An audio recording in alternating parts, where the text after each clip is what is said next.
पहली खबर में आपको बता दें, पोड़ैयाहाट के कांग्रेस विधायक प्रदीप यादव ने टीकाकरण के प्रचार प्रसार को लेकर शुक्रवार को बसंतराय क्षेत्र का दौरा किया। यात्रा के क्रम में सबसे पहले वे कदमा गांव पहुंचे। कदमा के ग्रामीणों को टीकाकरण के लिए जागरूक किया। इसमें से कुछ लोगों को मौके पर ही जागरूक कर उन्होंने पंचायत भवन में चल रहे वैक्सीनेशन कैंप में कोरोना का टीकाकरण लगवाया। इस कैंप में लगभग 42 लोगों ने वैक्सीनेशन कराया। इसके बाद विधायक का जत्था बसंतराय तालाब के निकट अतिथिशाला पहुंचा। यहां स्थानीय लोगों के साथ बैठक कर वैक्सीनेशन को लेकर फैली भ्रांति को दूर करने में सबों का सहयोग मांगा। विधायक ने कहा कि जून माह के अंत में बसंतराय क्षेत्र में एक मेगा वैक्सीनेशन कैंप सह स्वास्थ्य मेला का आयोजन किया जाएगा। इसके प्रचार प्रसार को लेकर वे जल्द ही बसंतराय क्षेत्र का दौरा साइकिल से करेंगे। बैठक में पहुंचे कुछ स्थानीय ग्रामीणों की समस्याओं का भी समाधान किया।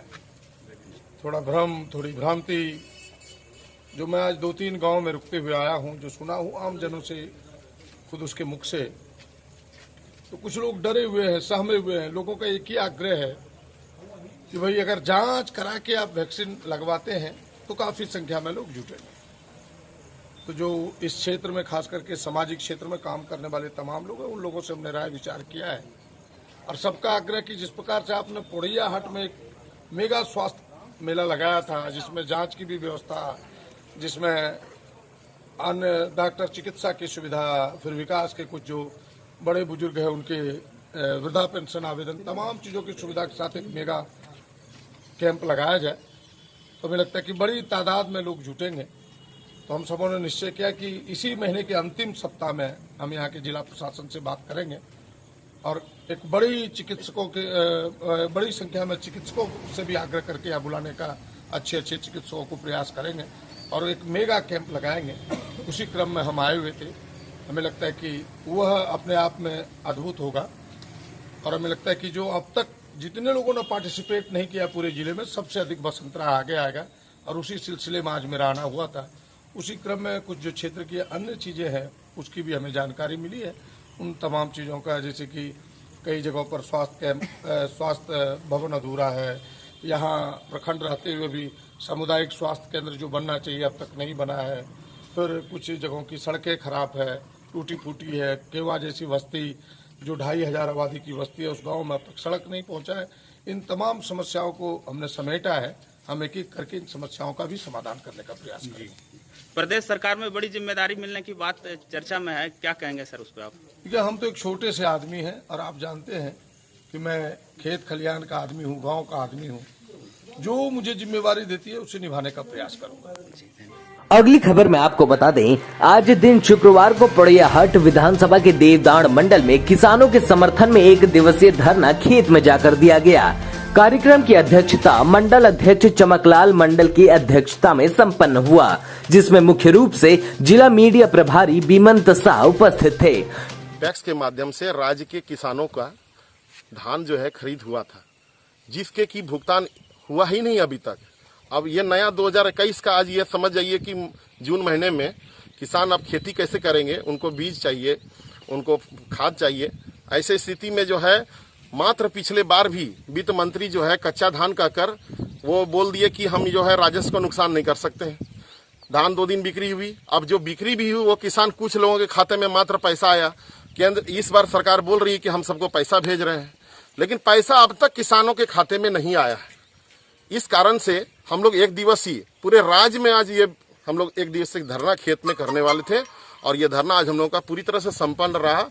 इसी बात का हम लोग विरोध राज्य सरकार को नींद तोड़ने के लिए कि किसानों के लिए उनको जो है अविलंब राशि भुगतान किया जाए। 1 दिवसीय धरना है और हम लोगों का एक ही मांग है कि किसान को जल्द से जल्द उसका बकाया रकम मिले, किसान को जल्द से जल्द कृषि माफ हो। जो सरकार वादा किया है उस वादे पर को खरा उतरे, नहीं तो सब किसान जो है भूखे मर जाएगा।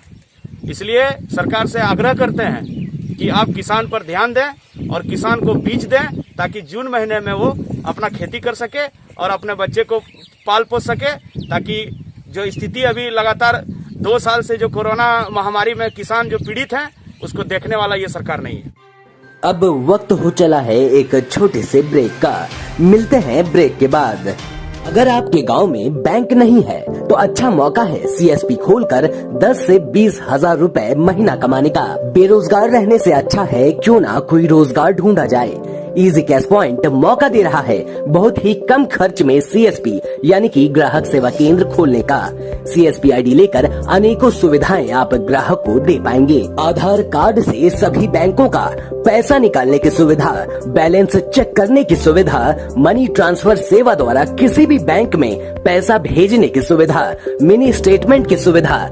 इतना ही नहीं, बैंकिंग सुविधा के अलावे सभी कंपनियों के मोबाइल या डीटीएच रिचार्ज पर पाएं 3 से 4% कमीशन, पैन कार्ड बनाने की सुविधा, बिजली बिल जमा करने की सुविधा, स्वाइप मशीन द्वारा सभी बैंकों के एटीएम कार्ड से निकासी की सुविधा। इतना ही नहीं, इसके अलावे अनेकों सुविधा। अगर आप तुरंत सीएसपी आईडी लेना चाहते हैं तो संपर्क करें 9162571443। मोबाइल खरीदना है, लॉकडाउन में दिक्कत है तो घबराइए नहीं। आपके साथ आपकी पुरानी दुकान मुंबई वॉच है। यहाँ आप आसानी से ले सकते हैं कोई भी मोबाइल फाइनेंस पर।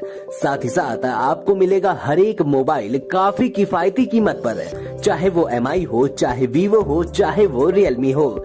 सभी मोबाइल पर आकर्षक छूट के साथ आप उठा सकेंगे भारी लाभ। मोबाइल की खरीदारी के बाद सर्विस के लिए आपको सर्विस सेंटरों के चक्कर लगाने की कोई आवश्यकता नहीं। जी हाँ, हर एक सुविधा आपको दुकान से ही उपलब्ध हो जाएगी। 0% इंटरेस्ट पर अब आप आसानी से खरीद सकेंगे मोबाइल। मुंबई वॉच गोड्डा की सबसे प्रसिद्ध और पुरानी दुकान के तौर पर जाना जाता है, तो एक बार अवश्य पधारें new Mumbai watch, new market Godda में। मुंबई वॉच की दूसरी ब्रांच मुंबई टेलीकॉम, जहां से आप काफी किफायती दरों पर खरीद सकेंगे मोबाइल के एक्सेसरीज जैसे कि headphone, cover, charger, speaker, glass इत्यादि। वहीं यहां आपके किसी भी मोबाइल की मरम्मत की जाएगी काफी कम कीमतों पर। तो सोचिए नहीं, एक बार जरूर पधारिए। ब्रेक के बाद फिर से आपका स्वागत है। बढ़ते हैं अगली खबर की ओर। अगली खबर में आपको बता दें, हाल ही में कुछ घरों में बिजली बहाल कराने के लिए अमरपुर गांव में नया ट्रांसफार्मर लगाया गया था, लेकिन ट्रांसफार्मर लगाते समय यह नहीं देखा जा सका कि उसे स्थापित किया जा रहा है वहां बगल में जल जमाव का बड़ा साधन है। हुआ यूं कि बारिश में ट्रांसफार्मर के बगल में जल जमाव हुआ, मिट्टी ढीली पड़ी और देखते ही देखते शुक्रवार को ट्रांसफार्मर धराशायी हो गया। गनीमत कही जाए कि जिस वक्त ट्रांसफार्मर गिरा उसमें बिजली नहीं थी, वरना जल जमाव में गिरा उसमें बिजली का करंट दौड़ सकता था, पास के लोगों को नुकसान भी हो सकता। अगली खबर में आपको बता दें, बसंतराय के सुरायकित्ता में 1 करोड़ का चेक डैम का मुद्दा गरमाते जा रहा है। इस मामले में ग्रामीणों की मांग पर विधायक अमित मंडल ने भी हस्तक्षेप किया है। किसानों ने शुक्रवार को जिला प्रशासन व विधायक अमित मंडल को अलग अलग आवेदन सौंपकर काम करने वाली एजेंसी पर कार्रवाई कर सिंचाई सुविधा बहाल करने की मांग की है। अगली खबर में आपको बता दें, संथाल परगना के संयुक्त कृषि निदेशक अजय कुमार सिंह के निर्देश पर जिला कृषि पदाधिकारी रमेश चंद्र सिन्हा ने गांधीग्राम के अरविंद कुमार यादव की खाद दुकान मातारा फर्टिलाइजर को 18 दिसंबर 2021 तक के लिए निलंबित कर दिया है। इस अवधि में उसके द्वारा खाद की बिक्री किए जाने पर रोक लगा दी गई है। आपको मालूम हो कि गत 15 जून को संयुक्त कृषि निदेशक द्वारा उक्त खाद की दुकान में यूरिया खाद के भंडार के निरीक्षण के क्रम में ऑनलाइन और भौतिक स्थिति में 135 बोरा यूरिया खाद का अंतर पाया गया था, जिसे उन्होंने एफसीओ 1985 का उल्लंघन माना।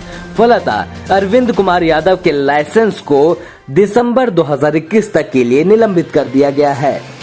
अगली खबर में आपको बता दें, पाकुड़ में हत्या के एक सनसनीखेज वारदात की ये वजह कई लोगों को हैरान कर सकती है कि महज खाना नहीं बनाने की वजह से कोई पति अपनी पत्नी की जान ले सकता है, और वह भी इतनी बेदर्दी से कि वह तड़प तड़प कर दम तोड़े। घटना लिट्टीपाड़ा प्रखंड के सिमलोंग थाना क्षेत्र अंतर्गत तितली पहाड़ गांव की है। यहां एक व्यक्ति ने अपनी पत्नी के पेट में चाकू घोंपकर उसे मौत के घाट उतार दिया। हत्या को अंजाम देने के बाद आरोपी मौके से भाग खड़ा हुआ। वहीं शव का पंचनामा कर पुलिस आगे की कार्रवाई कर रही है और दावा है कि आरोपी जल्द ही गिरफ्त में होगा। पुलिस रिकॉर्ड के मुताबिक रामा पहाड़िया प्रतिदिन की तरह काम करके घर आया तो उसने अपनी पत्नी कुड़ी पहाड़िन से खाना मांगा। पत्नी ने खाना नहीं बनाने की बात कही तो इतने में ही रामा पहाड़िया आग बबूला हो गया। गुस्से में आकर उसने अपनी 35 वर्षीय पत्नी के पेट में चाकू घोंपकर उसे मौत की नींद सुला दिया। घायल हालत में उसे तड़पता छोड़ मौके से फरार हो गया। पुलिस के मुताबिक कुड़ी पहाड़े ने कुछ दिनों से बीमार थी। उसकी शारीरिक हालत भी ठीक नहीं रहती थी। उसका पति उसका इलाज भी नहीं करवा रहा था।